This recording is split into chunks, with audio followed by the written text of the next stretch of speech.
I really like Trader Joe's butternut squash mac and cheese. Is in their frozen food section.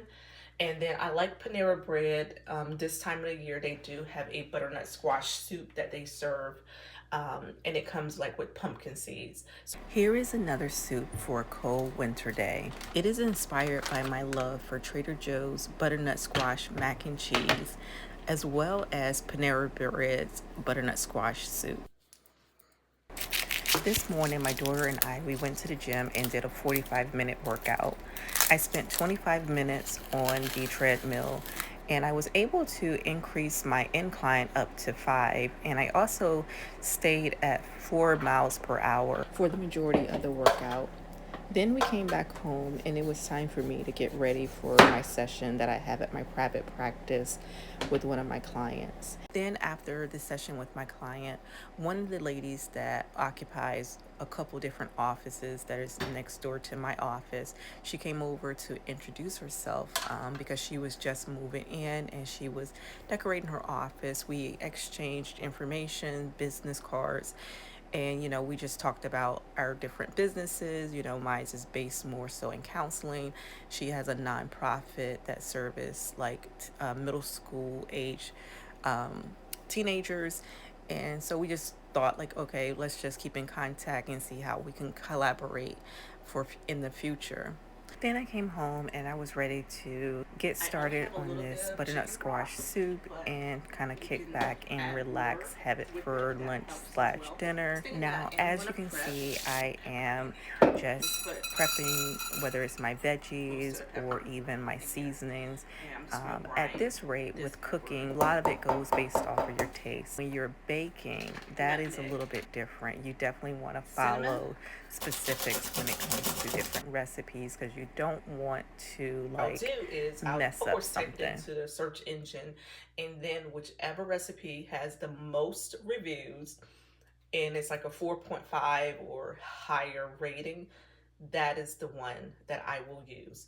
I won't use anything that may have like only 2 reviews and a 4.5.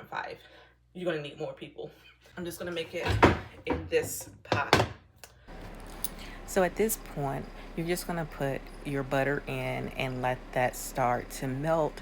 And then you're gonna put in your onion, your carrots, and your celery and the squash. And you're just gonna let that cook down until they're nice and tender. This is how it's looking. The veggies are nice and soft, so I can cut right into the squash there. So at this point, now you're ready to transfer your soup into the blender so you can make it nice and creamy. Now don't skip this step. This is important. If you have a blender or if you have an immersion type stick device where you can just put it in your pot, those were really big back in like the late 90s. And then you add your seasonings to your liking, right? So add in your pepper, your nutmeg, your garlic, your fennel seeds, whatever those spices, aromas that will really taste really good with a hearty vegetable like the butternut squash. I didn't think I would get all the way through this video and put this video on my page where I talk about therapy and self-care without making it therapeutic somehow.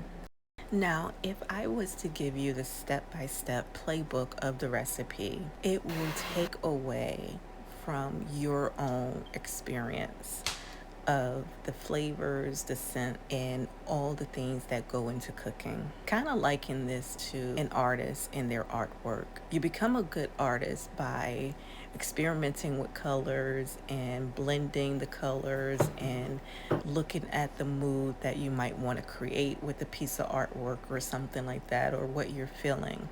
Cutting my sandwich in half. That is the ultimate act of love, kindness. The same can be for cooking.